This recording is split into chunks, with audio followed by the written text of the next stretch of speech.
Hey there, Jake from Gravity PDF here. This morning I found an interesting tweet from GravityKit. Their new GravityCharts add-on now supports Gravity PDF thanks to a new image charts feature. Here's the announcement post on their website. So because of the image charts feature, you can now embed your charts in email notifications or in Gravity PDF documents, where before you couldn't, because those charts are powered by JavaScript, which needs a functioning browser to generate. It looks like their new chart feature is powered by quickcharts.io. They have a free license with some rate limiting, or you can pay $40 a month for low latency and 1 million charts per month, which is a huge limit. And I also see if you dive further in, you can host your own charting server for free, and you're in full control of the whole process. So lots of options there. I haven't actually used this add-on before, so this is going to be my unboxing video. So let's take it for a spin. I head over to my dev site, and I've got Gravity View already installed and activated, so I'm going to go to their add-ons, and let's go install GravityChart. Charts with an S. Okay.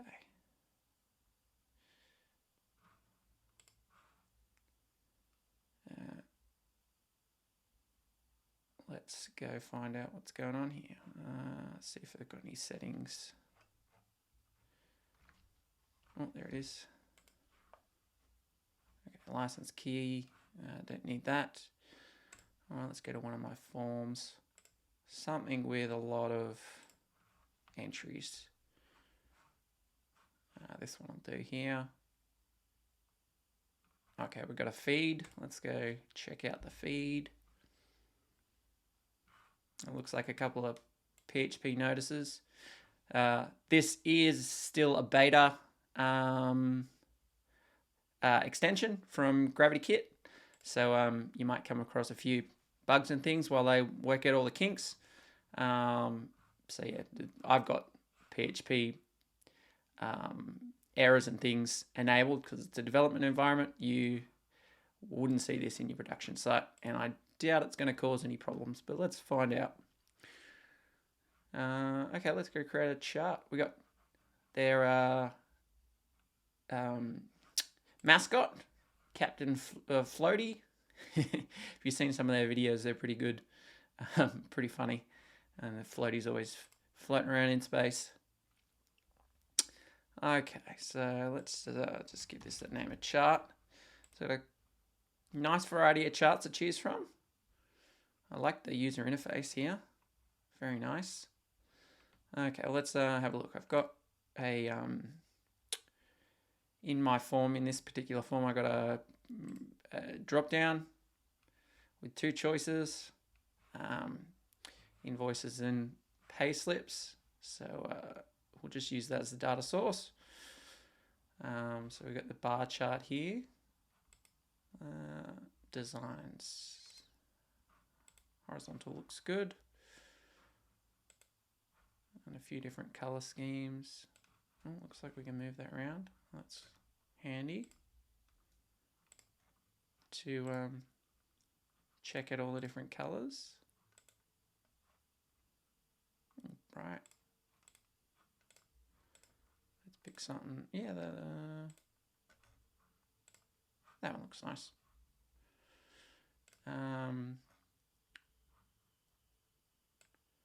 It'd be good if they didn't open up right over the chart and you have to move it each time.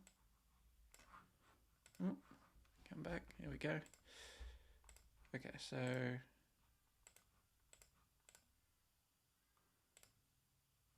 got some little style controls here.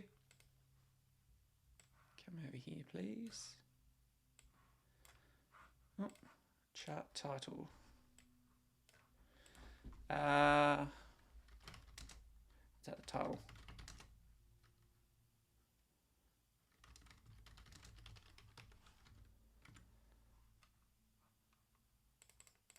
I'll make that bigger.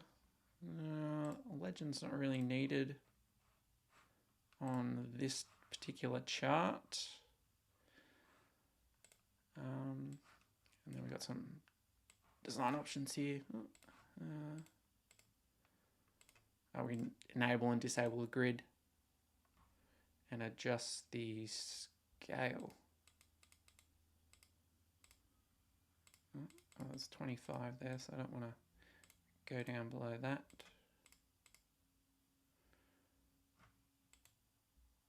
Okay, so auto scale, as you're you get more entries there, it's going to scale to match how many's here. So I'm not going to play around with that one for now. Let's go and save that. And then I'll go and let's have a look. We've got a shortcode here.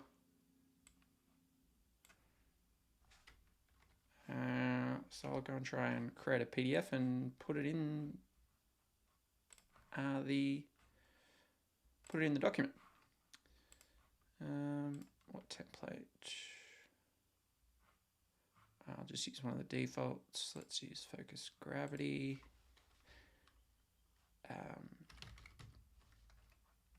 Chart example. Okay. And I'll go ahead and enable HTML fields so I can pop in the chart inside the form editor here.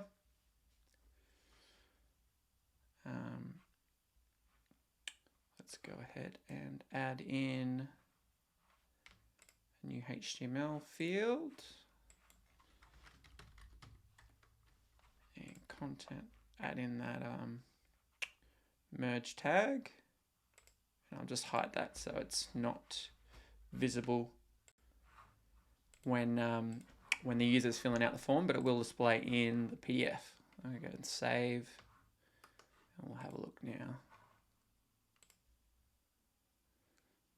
Okay, so that didn't show my chart.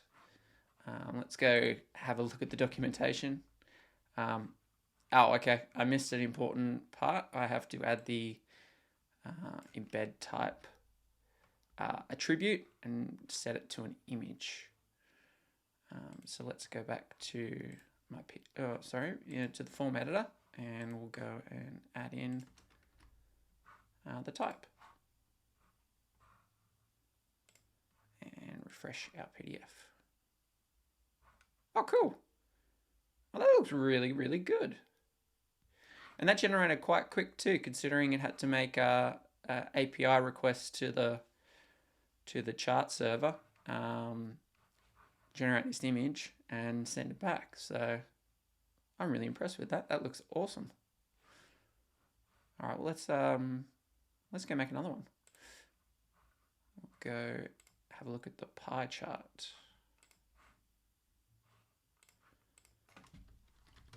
Pie. Who doesn't love pie? Oh, I wouldn't mind apple pie, actually. I have a sweet tooth. Okay, let's see what we got here.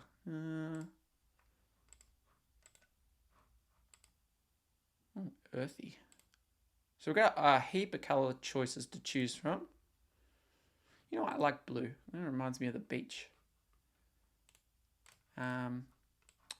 Yeah, get that out of the way. All right, GravityKit, if you're watching, make this little box get out of my way. Maybe we can make it an option, so users can default to it. Okay, so we got cut out. So we can make a little little donut graph here, and we can adjust the spacing. So much like the line graph, you got control over the design there. So you can go traditional Pi, or we could do kind of like a breakout here, a breakaway, I think they call it. That's cool. Let's do that, and we'll add a title, popular document. Yes, okay, so I can't see the results of that with the box right over here. I have to move it. So if you're doing a lot of tweaking, you're always going to move this out of the way so you can see. Otherwise, you're turning it backward, on or off all the time, trying to have a look at it. All right, let's save that.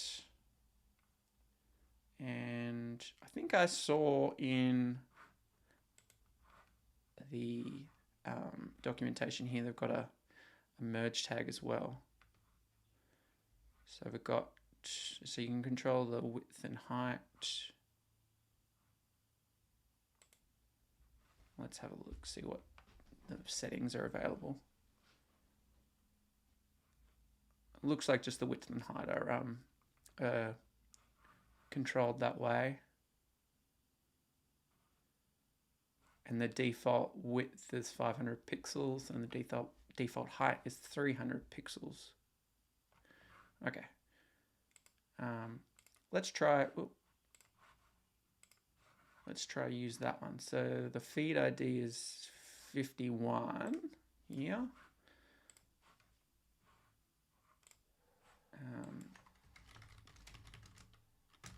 Merge tag chart. Oh, silly autocorrect. Okay, I'll try the default first. Let's see how that goes. Okay, that didn't work. Did I use the right syntax? No, I forgot the S again. GravityCharts with an S.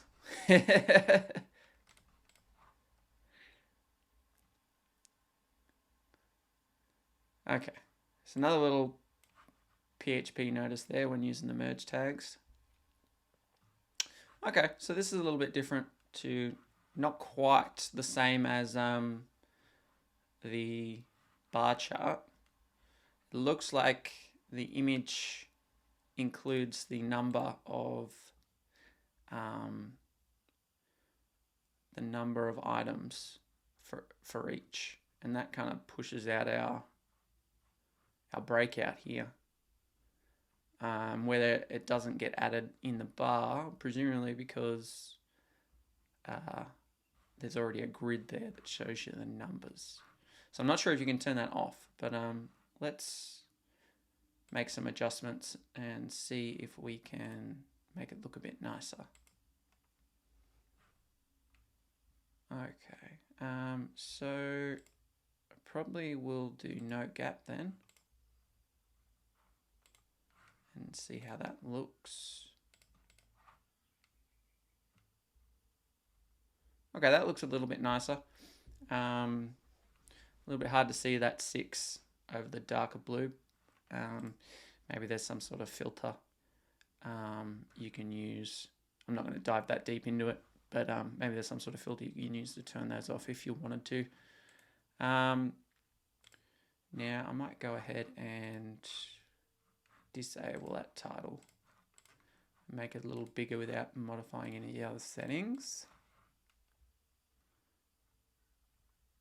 Okay, so that looks nice. So you could, in your HTML field, you could add a title directly and not include it in the image.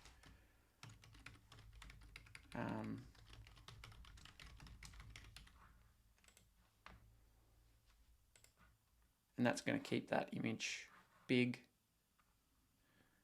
And then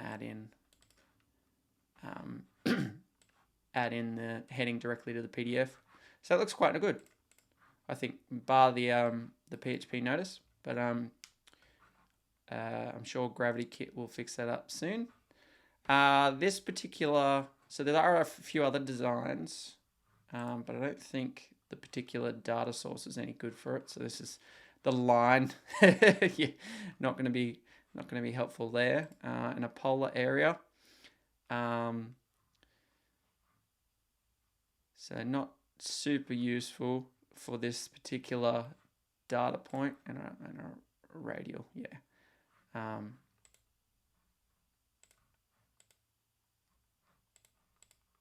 No, they're not. So yeah, bar and pi for the select box drop down that I've got going. I'm sure the other charts are useful with other data points. Looks like we can add some conditional logic if we want as well. Ooh, and or, that's nice. Yes, a really robust conditional logic if you need to. Lovely. Well, overall, I'm really impressed with that. The PDF generates really quick, and I'm on my local internet connection in Australia, which is pretty poor. And that was also with the free version of that chart, QuickCharts.io. So I mean, I imagine how fast that's going to be with the professional package, if you need it, or even if you host the server yourself on the same server that you run your website. It'd be super fast. So yeah, really impressed overall. Few little PHP notices that will get fixed in an update, I'm sure, and lots of options out of the box. You just put your merge tag or your shortcode in your PDF, and you got some lovely reports. I think we'll have to in the future rebrand our GFChart report extension and add support for GravityCharts to it, and have it as a general reporting PDF add-on. Now that there's a few different options available in the ecosystem. Give it a go and let us know what you think.